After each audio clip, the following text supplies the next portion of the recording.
An explosion tore through an Ohio metals plant, scattering molten metal and debris that rained down on neighboring buildings, killing one person and injuring at least a dozen others. The blast sent smoke billowing into the sky that could be seen for miles around the damaged factory, about 15 miles southeast of Cleveland. A report. An explosion tore through an Ohio metal plant, scattering molten metal and debris that rained down on neighboring buildings.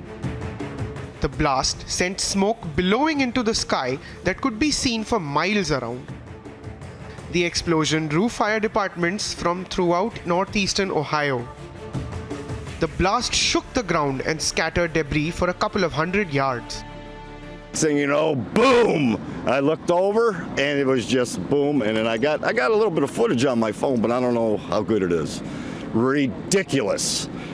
Ridiculous. I don't know. Nothing hit me. Nothing hit me. This guy over here, he got his car hit.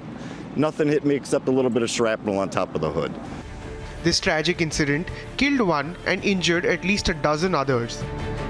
Oakwood Fire Captain Brian DeRocco told reporters that 13 people were transferred to several area hospitals and another patient was still being examined. It seemed like a lot of burn victims. It seemed like a lot of burn victims, a lot of burn injuries. The people were mostly walking wounded. They were coming up to us. People were mostly walking around wounded. Debris is scattered, in an area probably a couple hundred yards. Caused damage even to this parking lot across the street, several vehicles. No injuries from the debris. The injuries were all sustained from the fire inside. The Oakwood Fire Department had inspected the site before and found it a safe place except for the fact that it's a foundry.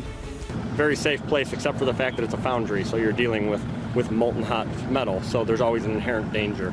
But we're not here for any sort of fire emergencies on any given day. It's a relatively safe plant. The true cause of the blast is yet to be uncovered. Agency Report, Republic TV.